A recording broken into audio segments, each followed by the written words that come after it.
Estamos entrando no ar através da página do Facebook do Amigo Germano. Sejam bem-vindos, nossos primeiros companheiros que estão sempre aí assistindo conosco as palestras online. Nós vamos aguardar uns minutinhos para que mais amigos estejam acessando a nossa página. Hoje está conosco o nosso amigo César Sátiro dos Santos. Então, nós vamos aguardar só um minutinho, vamos verificar aqui na página do Facebook agora se já estamos no ar, né?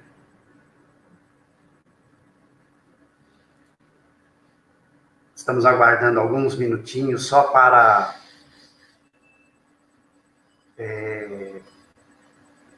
a entrada de mais pessoas aqui junto conosco.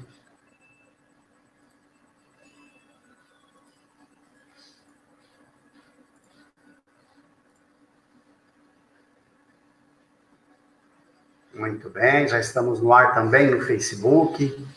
Boa noite a todos, sejam muito bem-vindos aqui conosco na nossa página do Amigo Germano. Mais uma quinta-feira, estamos iniciando a palestra online. Hoje está conosco o nosso amigo e amigo de juventude, o nosso amigo César Sátiro dos Santos. Ele é da cidade aqui de Catanduva, só que atualmente, já há 14 anos, está morando na cidade de Sherbrooke, no Canadá. Ele é professor de Química e mestre em Ensino de Ciências. Trabalha na área da educação, já há muitos anos trabalhou aqui no Brasil e continua nesses 14 anos trabalhando lá no Canadá. E ele, além de ser conferencista espírita, ele é presidente do Centro Espírita Chico Xavier, ao qual ele fundou, é isso, César? Lá na cidade. Exatamente, boa noite a todos, boa noite Israel, boa noite a todos os amigos, com um grupo de amigos, né? Nós fundamos com um grupo de amigos, e Espiritismo Além Brasil. Além Brasil, que maravilha, né? É a doutrina espírita, é a mensagem de Jesus, chegando em outros países, né? Em outras localidades, né? Distantes do nosso Brasil, né? Bastante. Bom, mais uma vez é um prazer vê-lo, né? Estar aqui conosco, e nós vamos fazer a nossa oração para iniciar o nosso trabalho da noite. Então, nós convidamos a todos os nossos amigos que já estão conosco para fazermos um momento de oração. Fecharmos os nossos olhos e trazermos para os nossos sentimentos a presença de Jesus Cristo. A presença sempre serena, tranquila, a presença de amor e de paz. Para que essa presença de amor possa nos envolver, nos tranquilizar, permitindo que nesses instantes a paz reine em nossos sentimentos e em nossos pensamentos. Para que esse sentimento de amor envolva os nossos lares, os nossos familiares queridos, aos nossos afetos, para que esse sentimento de amor esteja presente em nós. E rogamos à espiritualidade que possa inspirar e abençoar ao nosso irmão César, que estará fazendo a palestra da noite. Nos abençoe, que assim seja.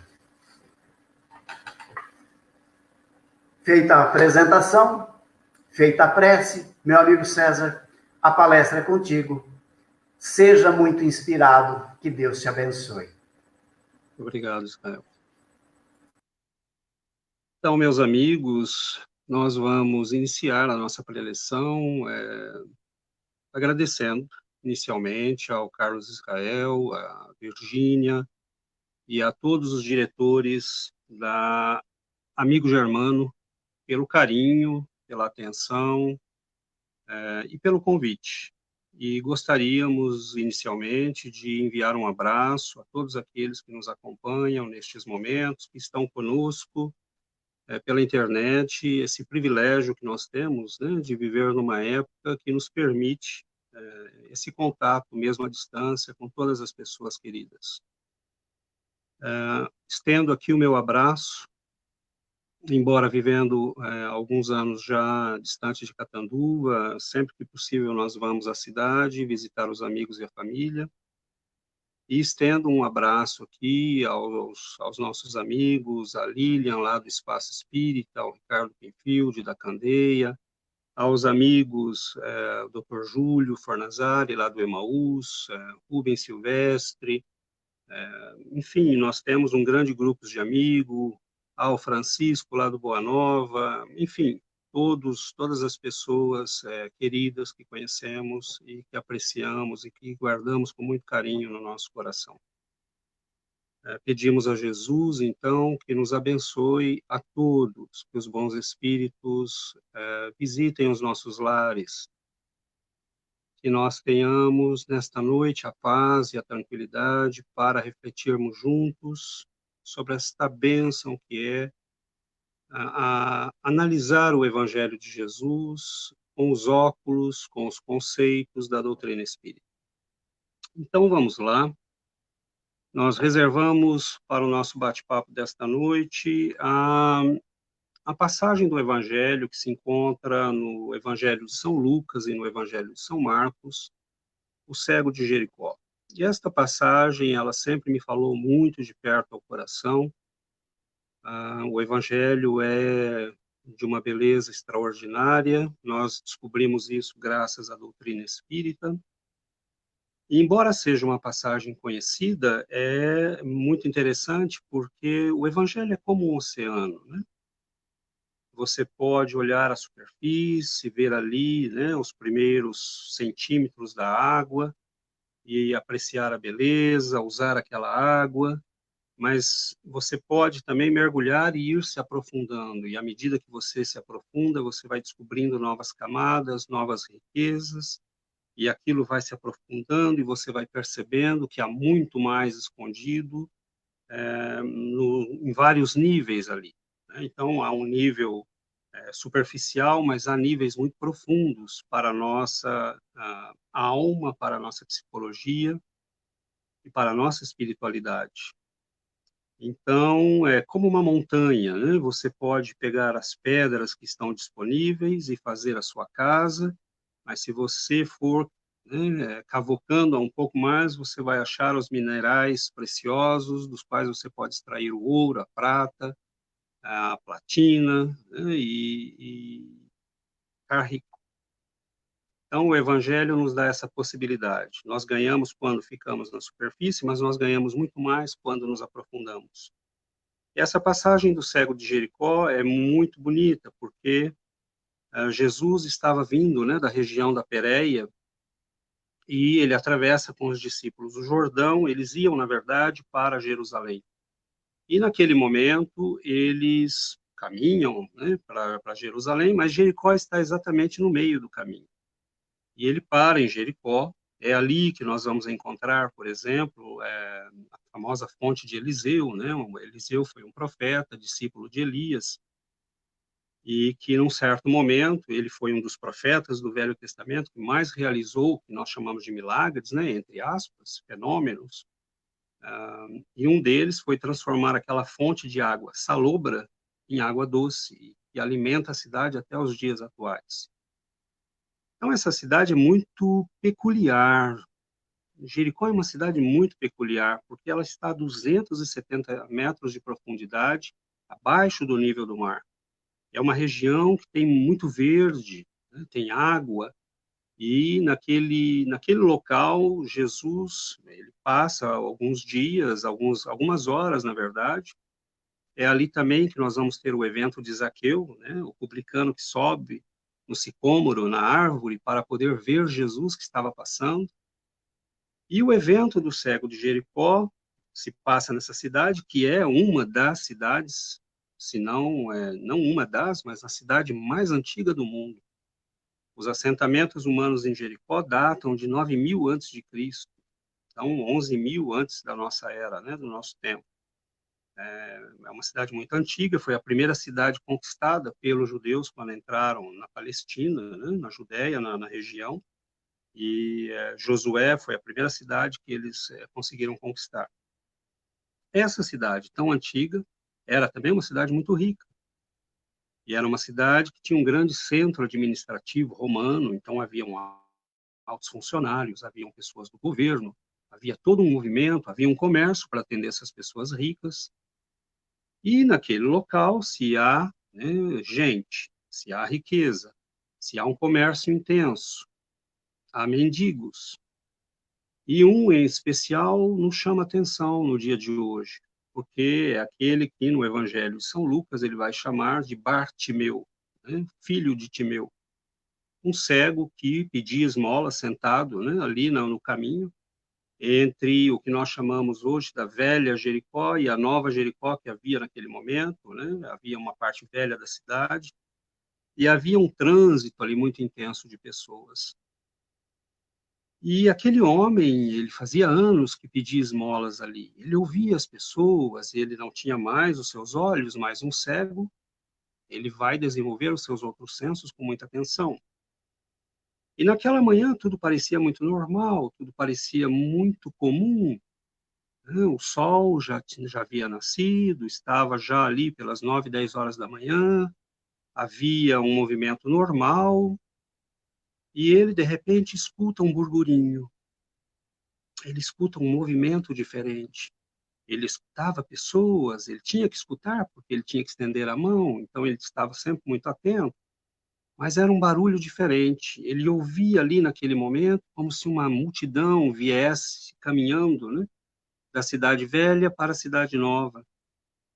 E ele presta atenção, ele começa a ver, a perceber pessoas que passam, ele começa a perceber que o movimento vem na sua direção e ele interroga um dos passantes: o que é que está acontecendo? Esse movimento é diferente, né? E o homem o informa: Jesus de Nazaré está passando.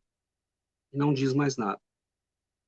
Bom, aquele homem ficava naquele caminho todos os dias. Ele ouvia as pessoas que passavam. Ele prestava atenção nas conversas. Ele sabia, pelo caminhar, quem eram os ricos, quem eram os pobres, quem eram os romanos, quem não eram. Ele desenvolveu a sua capacidade de ler o mundo sem ter a visão.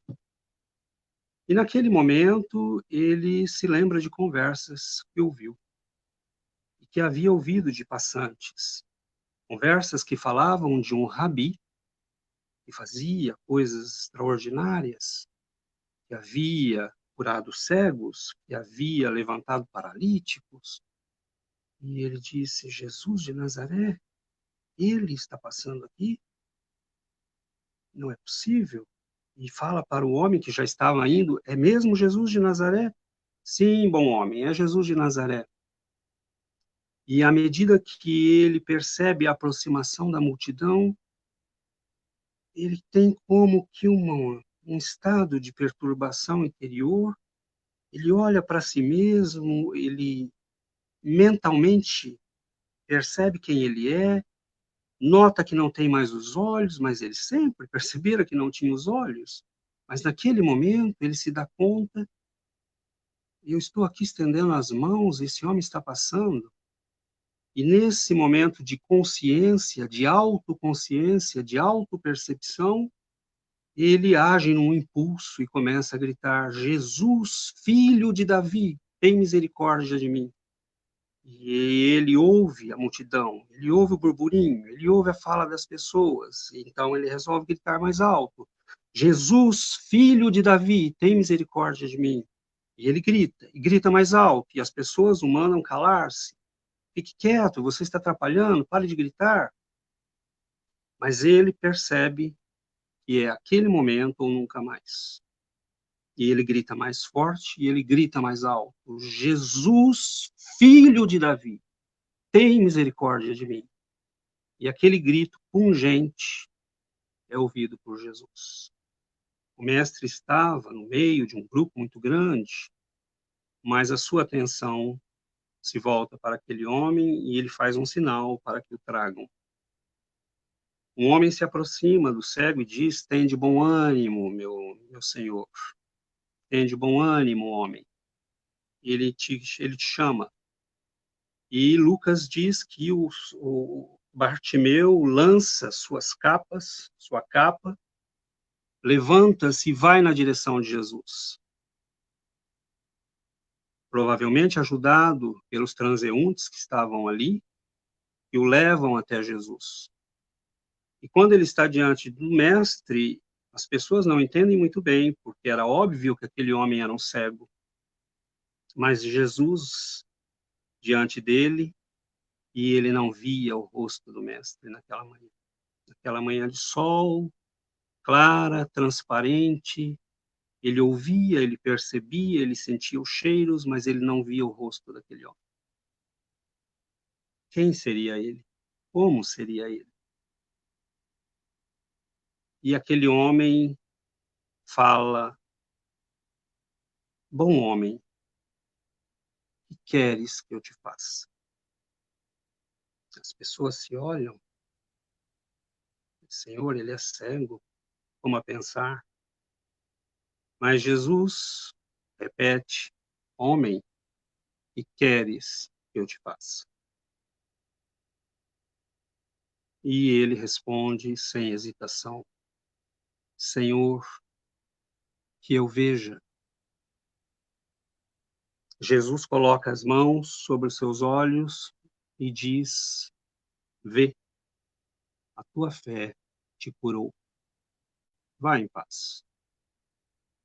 E à medida que aquele homem começa a perder as escaras que impediam a sua visão, o sol começa a bater nos seus olhos e começa a ser filtrado por aquelas pupilas que há décadas não viam mais, Jesus já se havia colocado em movimento e as pessoas o seguiam, e aquele homem que começava a distinguir as formas e as pessoas vê que o grupo se movimenta, mas ele se movimenta na direção de Jesus, e diz o texto, ele clamava e cantava glórias a Jesus e seguia o grupo.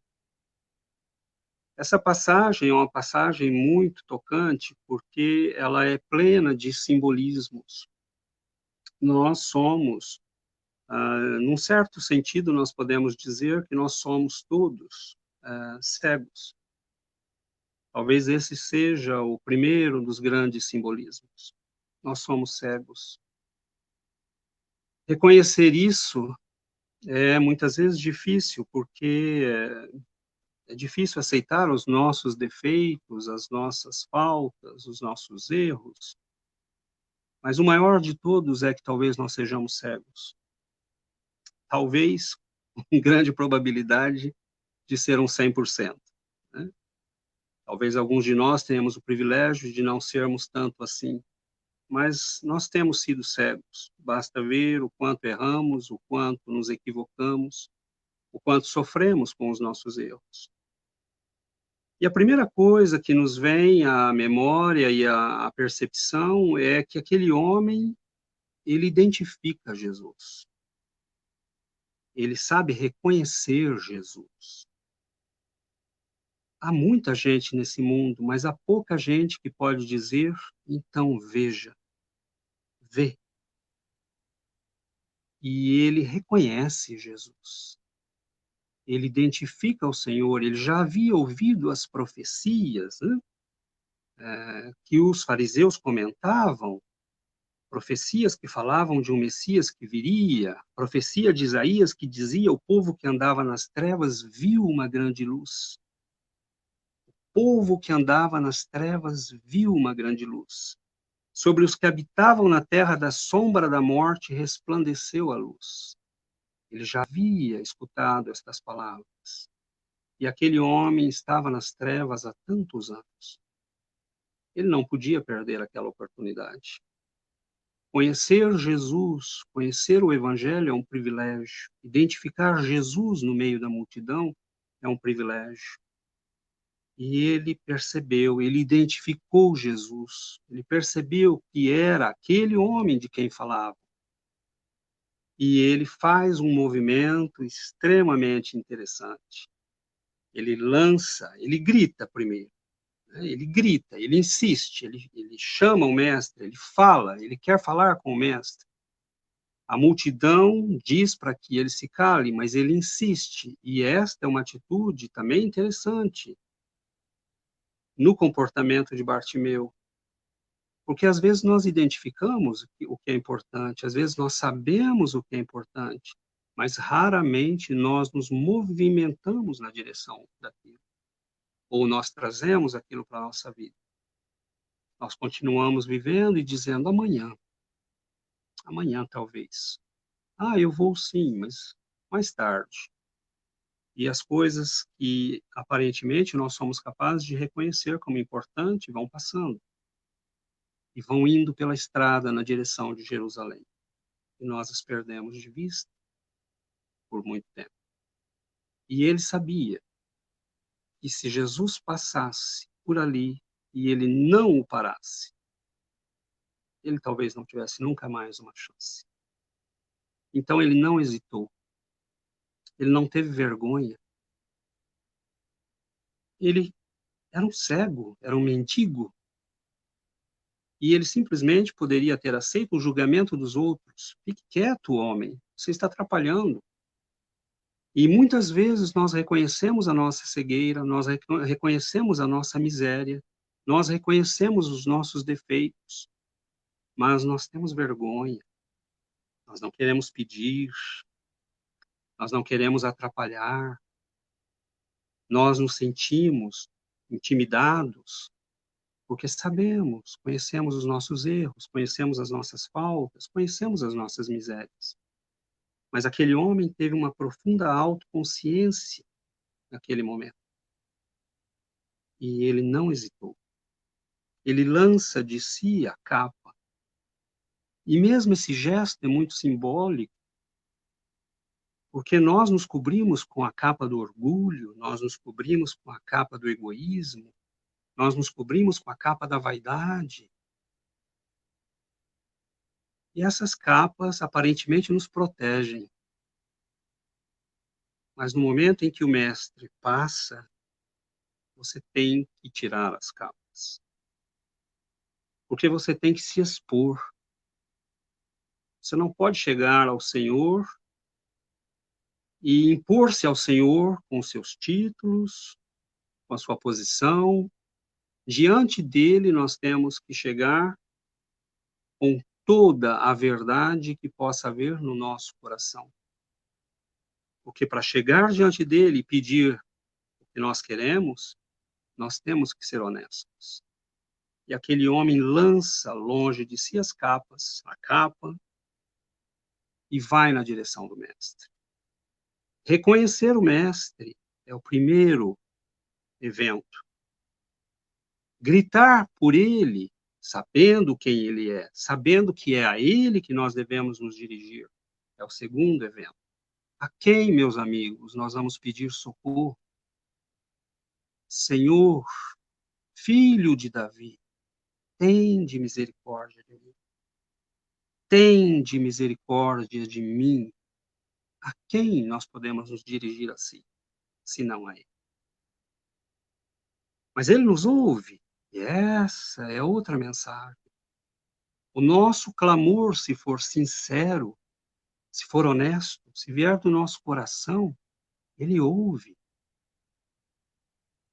Mas ele diz, venha. E você tem que lançar as capas do orgulho, da vaidade, e pôr-se de pé, e andar até ele. Então, muitas vezes, nós sabemos o que é certo, nós sabemos que tem estudo no centro, nós sabemos que tem o evangelho, nós sabemos que tem a palestra, mas depois. Nós sabemos o que é importante, mas vai ficando para depois. Não, ele lançou as capas, levantou-se e andou até Jesus, sendo cego. Com a sua miséria, com a sua pobreza, com as suas dificuldades, ele andou na direção do Cristo. Mas o mais impressionante é que o Senhor olha para aquele homem e pergunta o óbvio. queres que eu te faça? Ele que tudo sabia, ele que tudo via, ele que tudo percebia. Os discípulos não entenderam. Alguns se olharam. Será que o Senhor não percebeu que ele é cego? Sim, Jesus havia percebido que ele era cego. Mas ele pergunta para aquele homem porque ele quer saber se aquele homem sabe que ele é cego. Mas como assim, César? Eu não estou entendendo. Quando nós estamos perturbados, se o Senhor nos perguntasse, o que queres que eu te faça? Talvez nós respondêssemos, Senhor, eu quero um emprego novo. Mas você está perturbado. Por que você não me pede equilíbrio? Se nós estivéssemos desesperançados e o Senhor nos perguntasse, o que queres que eu te faça? E nós respondêssemos, eu quero uma casa nova. Eu quero ganhar a eleição. Mas você está sem esperanças. Por que você não me pede esperança? Você está angustiado. Você está obsedado. Por que você não me pede aquilo que é importante? Será que aquele homem sabia que era cego? Óbvio que fisicamente falando ele sabia que era cego. Mas em nós? O que é que nós responderíamos para o mestre se ele nos perguntasse? O que queres que eu faça por ti? Imaginemos, nos coloquemos na situação.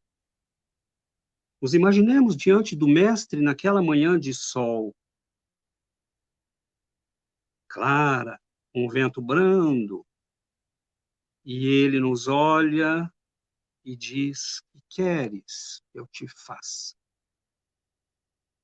Nós estávamos ali diante do poder daquele que fazia essa pergunta porque ele sabia que podia entregar o que fosse pedido.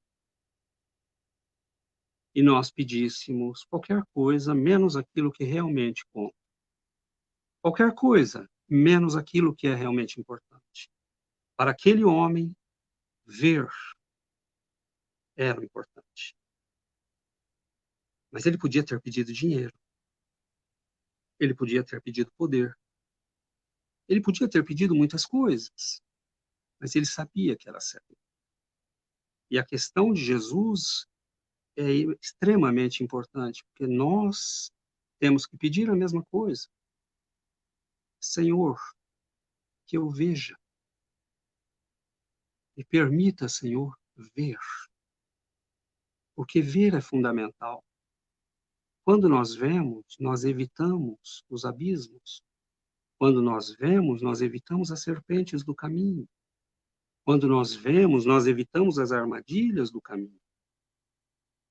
Então Jesus pergunta àquele homem com muita clareza: "Que queres que eu te faça?" E ele responde sem hesitar: "Senhor, que eu veja." E nós responderíamos hoje: "Que eu veja, Senhor, quem eu sou. Que eu veja, Senhor, o mundo como ele realmente é. Que eu veja, Senhor, as pessoas que vivem comigo, que eu perceba suas necessidades, seu sofrimento, suas dores. Senhor, me permita ver, porque eu estou cansado de andar nas trevas." É essa a nossa resposta para Jesus. Que eu veja, que eu me entenda, que eu perceba qual é o propósito da minha vida, que eu possa ver para evitar os erros que eu tenho cometido século após século, que eu possa perceber o que está acontecendo dentro e fora de mim. Então, aquele homem pede para Jesus aquilo que era fundamental para ele. Mas a fala daquele homem, na verdade, reflete a fala que cada um de nós teria que responder para Jesus. Porque nada mais há de importante. Não há nada mais importante do que ver. E no nível espiritual, no nível da espiritualidade em que nós falamos aqui, ver é fundamental. Nós espíritas, nós sabemos e temos uma doutrina que nos leva tranquilamente na direção da autonomia. E essa autonomia é muito importante, porque se nós olhamos, por exemplo, a questão 621 do Livro dos Espíritos, Allan Kardec pergunta aos espíritos: onde é que está escrita a lei de Deus? A lei de Deus está escrita na consciência do homem. Para nós espíritas, isso é uma frase que já começa a ficar batida. Cuidado, porque nós não temos refletido o suficiente. Nas outras religiões, as pessoas vão responder assim: a lei de Deus está escrita na Bíblia. A lei de Deus está escrita no Alcorão, nas sutras budistas. Mas a doutrina espírita diz: a lei de Deus está escrita na consciência. Isso faz toda a diferença, porque nós temos que aprender a ler este livro que está dentro de nós. Nós temos que aprender a decodificá-lo, a perceber, e para isso nós precisamos de luz. Senhor, e eu veja a tua lei que está em mim. Eu perceba os teus ensinamentos que estão em mim. E muitas vezes as pessoas nos perguntam: mas como é que eu faço para ler a minha consciência? A primeira coisa é criar o hábito de orar, o hábito de meditar, o hábito de fazer silêncio mental, porque senão nós não conseguimos ouvir, e de nos colocarmos em oração para sentirmos e percebermos a intuição dos bons espíritos nos dizendo: cuidado, ou vá por aí mesmo, é por aí que você deve ir. Mas nós perdemos o hábito, e não adianta procurar fora, porque nós temos que aprender a ler, o livro está dentro, o reino de Deus está dentro de vós. Ou seja, quando formos capazes de ler na nossa própria consciência e fazer o que está escrito ali, o reino de Deus estará nascendo dentro de nós. Senhor, que eu veja. Mas como decidir? Às vezes nós ficamos em dúvida. Será que eu estou realmente ouvindo a minha consciência? É simples. É uma palavrinha muito simples. Dever.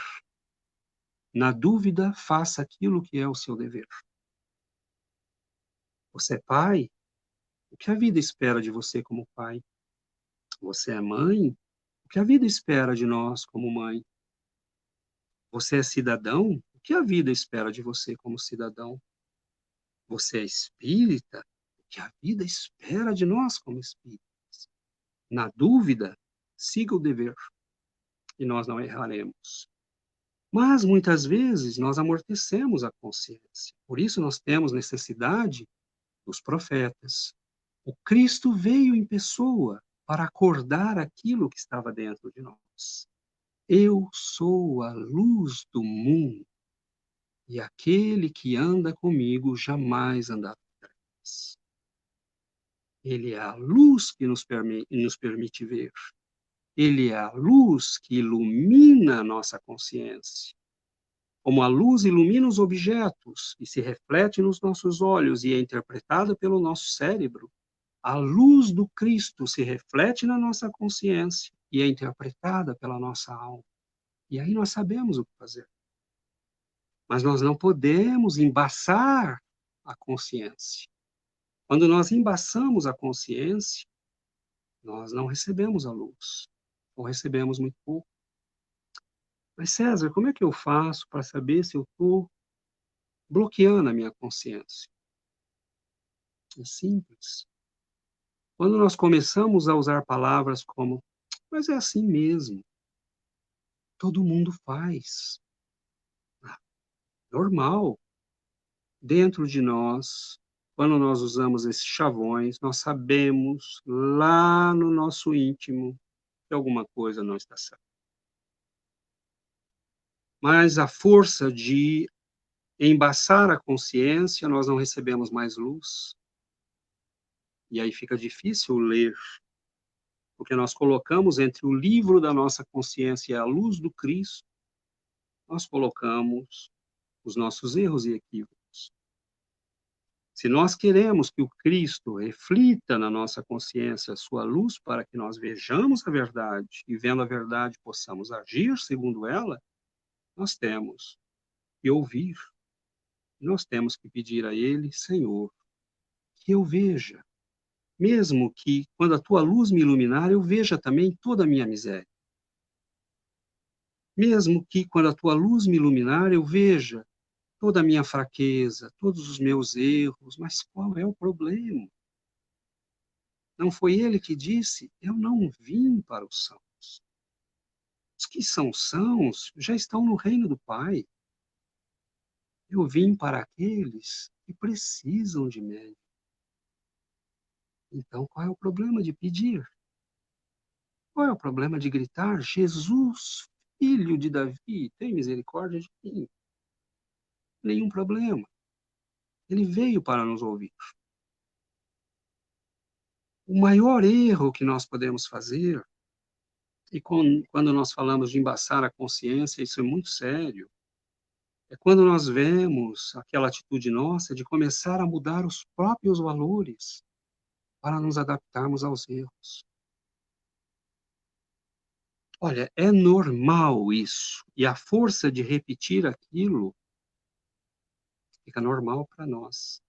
Mas é só o jeito de nós torcermos a nossa consciência para que ela se adapte ao erro, ao invés de dizer, não, eu estou errado. Então, nós vemos que no ciclo do mal, se você não parar em algum momento, vai ficando sempre pior. E é uma espiral negativa. O ciclo do bem é a mesma coisa. Se você não o parar, você vai indo para cima. Por exemplo, você é a pessoa que desviou o dinheiro de uma instituição. Aí alguém descobre. Ao invés de assumir o erro, você vai lá e causa um prejuízo àquela pessoa. Então você fez um erro e mais um erro. E aí a espiral começa. Se essa pessoa tivesse dito, não, eu cometi o erro, eu vou assumir, eu vou pagar os meus débitos, e você ofendeu uma pessoa, você machucou alguém, não, eu vou pedir desculpas. Eu sei que eu errei, eu vou pedir desculpas. Então, nós bloqueamos a espiral negativa. Mas, quando nós começamos a torcer a nossa consciência e auto-justificar o que não é justificável, este é realmente um caminho perigoso, porque nós estamos caminhando para muito longe da voz do Mestre. Para muito longe. Então, nós devemos perguntar, será que o que eu estou vendo é certo? Será que o que eu estou percebendo é certo? Nós vamos ver, por exemplo, no Livro dos Espíritos, na pergunta 459, Allan Kardec vai perguntar aos espíritos, influem os espíritos em nossos pensamentos e em nossos atos? E os espíritos vão responder, muito mais do que imaginais. De ordinário, são eles que vos dirigem.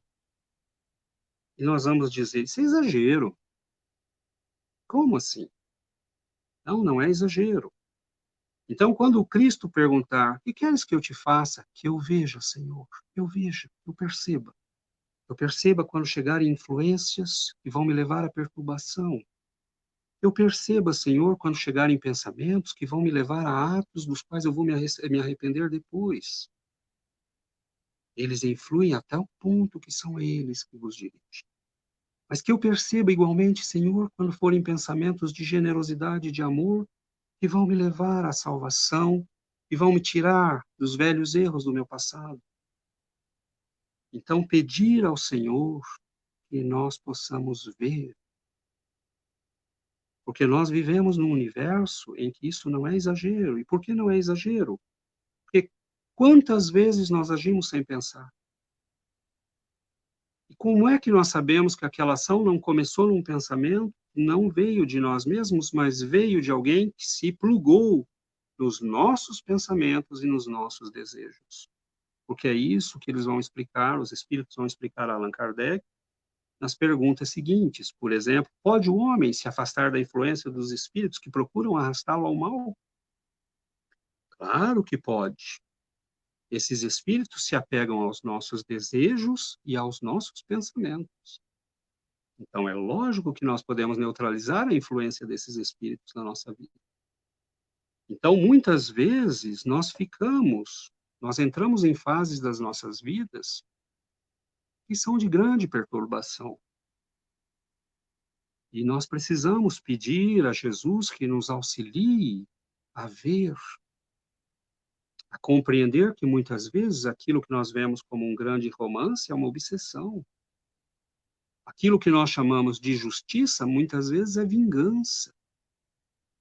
Aquilo que nós chamamos de amor, muitas vezes é só possessividade.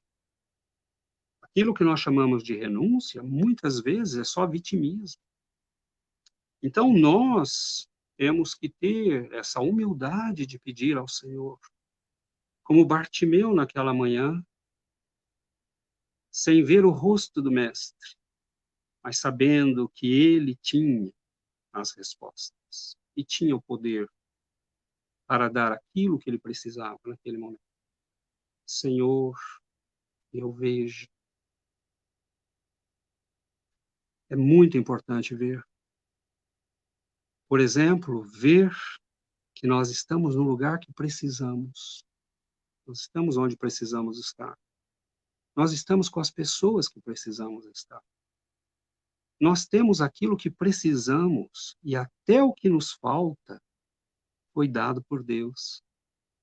Porque até o que nos falta é necessário para o nosso crescimento. As nossas perdas, os nossos sofrimentos. Né? Se nós vamos à questão 132 do Livro dos Espíritos, qual é o objetivo da encarnação? Deus nos impõe a encarnação para que nós caminhemos em direção à perfeição. Então, como Deus se equivocaria? O que nos falta é necessário para o nosso crescimento. Tudo o que nós temos e não temos é necessário para o nosso crescimento. Deus nos ama com tanto amor que às vezes nos priva daquilo que vai nos levar a cometer os mesmos erros do passado. Então, quando o Senhor se dirigir a nós, e queres que eu te faça? Tem certeza que você sabe a resposta? Tem certeza que nós conhecemos a resposta? Porque a doutrina espírita também é essa luz que ele nos deixou. E o mestre dizia, né? Ainda por um pouco estarei convosco. Ainda por um pouco a luz estará convosco. E mais tarde ele dirá, eu irei ao Pai e pedirei ao Pai, e ele vos envia um Consolador. E hoje, quando nós olhamos essa beleza maravilhosa que é a doutrina espírita, nós percebemos que o Cristo não nos abandonou. Porque a doutrina nos permite novamente lançar claridade sobre a nossa consciência. Ela nos permite entender a nossa vida, ver com clareza o porquê dos sofrimentos, o porquê das nossas dores, que muitas vezes as nossas vidas são compostas de expiações, mas também de provas, e muitas vezes de missão. Então, nós podemos escolher e nós podemos entender a nossa vida. Nós entendemos a imortalidade, isso muda a nossa perspectiva, isso nos permite ver, isso lança luz sobre as nossas vidas. Porque não ter uma perspectiva materialista nos livra de muito sofrimento. Como enfrentar a perda de um ente querido? Como enfrentar uma crise financeira? Como enfrentar uma pandemia?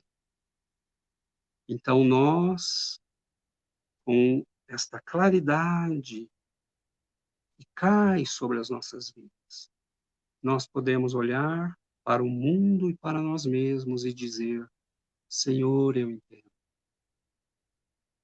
A tua luz cai sobre a minha vida e ela me permite ver. E esta luz abençoada da doutrina espírita vai nos explicando. Nós vamos aprendendo a ver os nossos filhos, a identificar as tendências que precisam ser bloqueadas e aquelas que precisam ser estimuladas. Nós vamos olhando o nosso companheiro, a nossa companheira e vendo quais são os pontos que precisam ser melhorados. Mas mais importante, nós vamos vendo a nós mesmos. E muitas vezes é difícil ver a nós mesmos. Muitas vezes é difícil aceitar que escorregamos e caímos. Mas como aquele cego na beira da estrada, nós temos que levantar, porque nós não podemos continuar sentados. E nós não podemos continuar nos cobrindo com as velhas capas das nossas misérias. Então, a hora que o Senhor passa, nós temos que gritar forte: Senhor, filho de Davi, tem compaixão de mim. E lançar fora as nossas capas miseráveis e andar na direção dele. E ouvir a pergunta que ele nos fará: homem, que queres que eu te faça? E naquele momento que nós tenhamos a boa resposta: Senhor, que eu veja, que eu enxergue, que eu perceba quando estiver machucando os meus semelhantes, que eu perceba quando estiver causando dor, que eu perceba a dor e o sofrimento daqueles com quem eu me encontro todos os dias. Nós lembramos e caminhamos para o final, e nos fenômenos de morte aparente ou morte iminente, ou seja, pessoas que são ressuscitadas, uma das etapas que todos eles descrevem é que eles reveem toda a sua vida. Eles reveem tudo o que viveram e, principalmente, cada ação e cada palavra e como aquela ação e aquela palavra impactou o outro. Aquilo que você falou, como é que o outro recebeu? E isso é extremamente importante, porque neste momento, neste dia, que chegar para nós o último suspiro, que nós possamos rever a nossa vida e sentir que a nossa passagem pela terra deixou doçura e paz no coração das pessoas. Como deve ser triste você rever a sua vida e perceber que deixou sofrimento, dor, mágoa no coração das pessoas. Que nós possamos, quando Ele nos perguntar: que queres que eu te faça? Que eu veja, Senhor. Eu veja a dor das pessoas. Eu veja o sofrimento. Que eu perceba, que eu tenha empatia, que eu seja menos crítico, que eu perceba quando estiver fazendo errado. Mestre, eu prometo agir com sinceridade, mas me ajude a ver. Me ajude a ver quando eu estiver me afastando do caminho, quando eu estiver dando justificativas que são insensatas para me afastar do bem e do trabalho do bem. Que eu não me perca, Senhor, mas me dê também ouvidos para que, quando a voz do pastor chamar nos montes as suas ovelhas, eu, distante na colina, possa ouvir a tua voz, Senhor, e caminhar na tua direção. Me dê, Senhor, a capacidade de perceber a tua luz onde ela estiver, para que os meus olhos e o meu destino caminhem na tua direção, para que a tua luz seja luz para os nossos pés e para a nossa vida. Então, amigos, que nós tenhamos a boa resposta. E quando este Mestre Divino nos perguntar: o que queres que eu te faça? O que é realmente importante para você? Que eu veja, Senhor. Que eu veja. Me ajude a ver. Mas me ajude também, Senhor, a lançar as capas e a pôr-me de pé e a caminhar contigo. Então, amigos, que esse mestre querido nos permita ver e agradeçamos a ele nesta noite de paz, de alegria, de reflexões evangélicas. Agradeçamos a bênção de uma casa espírita que nos permite, e aos companheiros que nos permitem, estarmos juntos para estas reflexões que iluminam os nossos caminhos. Que nós tenhamos muita paz, muito equilíbrio, muita tranquilidade, que o Senhor abençoe a todos os nossos lares, os nossos entes queridos, aqueles que atravessam nesses momentos de dificuldades e dores, que nós possamos ter compaixão, e se eles não puderem gritar, que nós gritemos por eles. Senhor, Filho de Davi, tem compaixão de nós. Muita paz, meus amigos, e muito obrigado.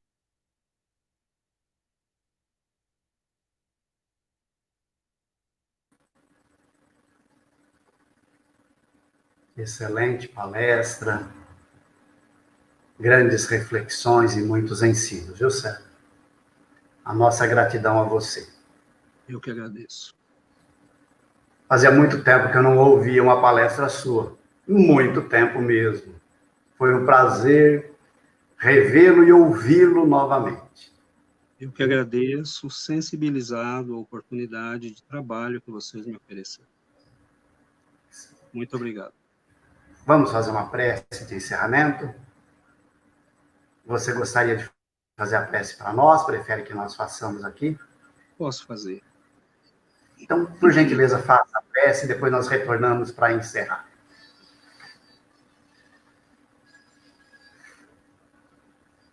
Senhor Jesus, Mestre querido, nós elevamos, Senhor, o nosso coração ao teu amor e à tua bondade infinitas. E como aquele homem na estrada de Jericó, nós te pedimos para ver, Senhor. Ilumina os nossos passos. Ilumina a nossa estrada, Senhor, para que nós possamos escolher com sabedoria, para que nós possamos agir, Mestre, segundo os teus preceitos e não segundo a nossa vaidade e a nossa teimosia. Abençoa-nos, Senhor. Quando forem os momentos difíceis, quando a estrada se tornar pesada, quando os fardos da vida pesarem sobre os nossos ombros, abençoa-nos, Senhor. Nós entregamos os nossos corações ao teu amor, à tua caridade infinita. Agradecemos, Senhor, a bondade dos nossos benfeitores. Pedimos as tuas bênçãos para o amigo Germano, para seus diretores, para todos aqueles que frequentam esta casa e para todos aqueles que nos acompanham nesta noite. Que a luz continue acesa, Senhor. Que ela brilhe para todos aqueles que querem ver. Nós agradecemos, comovidos e com o nosso coração em paz, pedimos que o Senhor nos abençoe, nos proteja e nos ilumine a todos. Que assim seja, Mestre.